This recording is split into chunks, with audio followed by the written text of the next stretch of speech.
അങ്കമാലി താലൂക്ക് ആശുപത്രിയിലെ അത്യാഹിത വിഭാഗത്തിൽ സിനിമ ഷൂട്ടിംഗ് നടത്തിയ സംഭവത്തിൽ മനുഷ്യാവകാശ കമ്മീഷൻ കേസെടുത്തു. ഷൂട്ടിങ്ങിന് അനുമതി നൽകിയവർ 7 ദിവസത്തിനകം വിശദീകരണം സമർപ്പിക്കണമെന്ന് കമ്മീഷൻ ആവശ്യപ്പെട്ടു. ഫഹദ് ഫസിൽ നിർമ്മിക്കുന്ന പൈങ്കിളി എന്ന സിനിമയുടെ ചിത്രീകരണമായിരുന്നു താലൂക്ക് ആശുപത്രിയിലെ അത്യാഹിത വിഭാഗത്തിൽ വെച്ച് നടന്നത്. അതേസമയം ആരോഗ്യവകുപ്പ് ഡയറക്ടറുടെ ഓഫീസിൽ നിന്നും അനുമതി ഉണ്ടെന്നായിരുന്നു ആശുപത്രി സൂപ്രണ്ട് അറിയിച്ചത്. കഴിഞ്ഞ ദിവസം രാത്രി 9 മണിയോടെയായിരുന്നു അങ്കമാലി താലൂക്ക് ആശുപത്രിയിലെ അത്യാഹിത വിഭാഗത്തിൽ സിനിമ ചിത്രീകരിച്ചത്.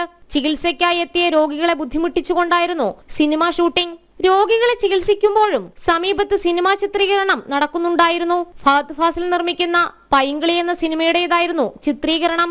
അഭിനേതാക്കൾ ഉൾപ്പെടെ 50ഓളം പേർ അത്യാഹിത വിഭാഗത്തിൽ ഉണ്ടായിരുന്നു.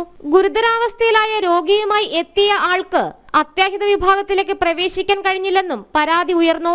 വിഷയം ശ്രദ്ധയിൽപ്പെട്ടതിനെ തുടർന്ന് മനുഷ്യാവകാശ കമ്മീഷൻ സ്വമേധയാ കേസെടുത്ത് നടപടി സ്വീകരിച്ചു. സിനിമാ ചിത്രീകരണത്തിന് അനുമതി നൽകിയവർ 7 ദിവസത്തിനകം വിശദീകരണം സമർപ്പിക്കണമെന്നാണ് മനുഷ്യാവകാശ കമ്മീഷന്റെ നിർദ്ദേശം. എറണാകുളം ജില്ലാ മെഡിക്കൽ ഓഫീസർ, അങ്കമാലി താലൂക്ക് ആശുപത്രി സൂപ്രണ്ട് എന്നിവർക്കാണ് കമ്മീഷൻ നിർദ്ദേശം നൽകിയത്. ജനം, കൊച്ചി.